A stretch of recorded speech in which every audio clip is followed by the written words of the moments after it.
And good afternoon. Prosecutors have rested their case in the trial of Kyle Rittenhouse. He is charged with shooting 3 men, killing 2 in the riots following the police shooting of Jacob Blake.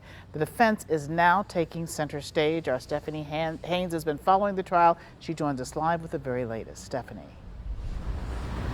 Carol, the defense took over right after lunch, calling people to the witness stand who were out defending businesses with Rittenhouse that night. But before that, attorneys from both sides questioned the medical examiner, trying to figure out, was Joseph Rosenbaum lunging or falling when he was fatally shot?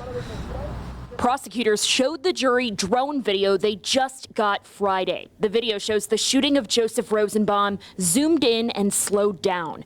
Then prosecutors called medical examiner Dr. Doug Kelly to the stand. He testified Anthony Huber died from a gunshot wound to the chest and said Joseph Rosenbaum was shot 4 times. He believes first to the hip, then the hand. The last 2 shots, he believes, were a graze wound to the head and a fatal shot to the back, which he says happened when Rosenbaum was horizontal or moving forward towards Rittenhouse in some way. But the defense and prosecution differ on why he would have been in that motion. The bullet goes in and across and down. That's correct. Okay, so once again, in the position of lunging would put you in a horizontal position, correct? It would.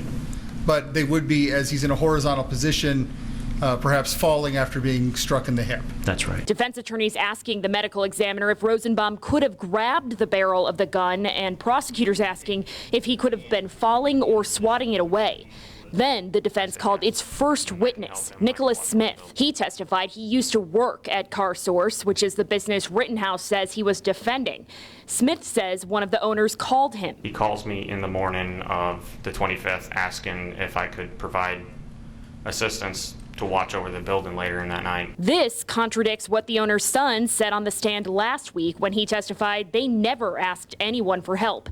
It's still unclear if Rittenhouse was directly asked to guard the business, but Smith knew Rittenhouse's friend Dominic Black and wound up wearing some of Rittenhouse's own body armor. Smith says at some point Rittenhouse left the area they were guarding.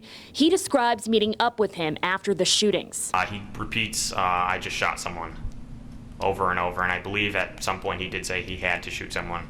I tell him to walk outside and turn himself in.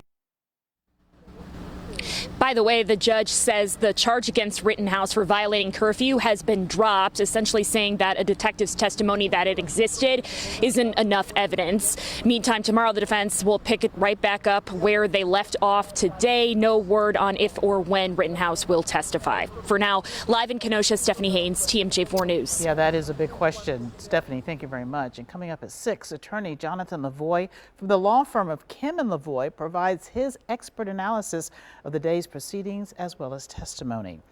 And you can watch live coverage of Kyle Rittenhouse trial each day on our partners at Court TV. You'll find it over the air on channel 4.3.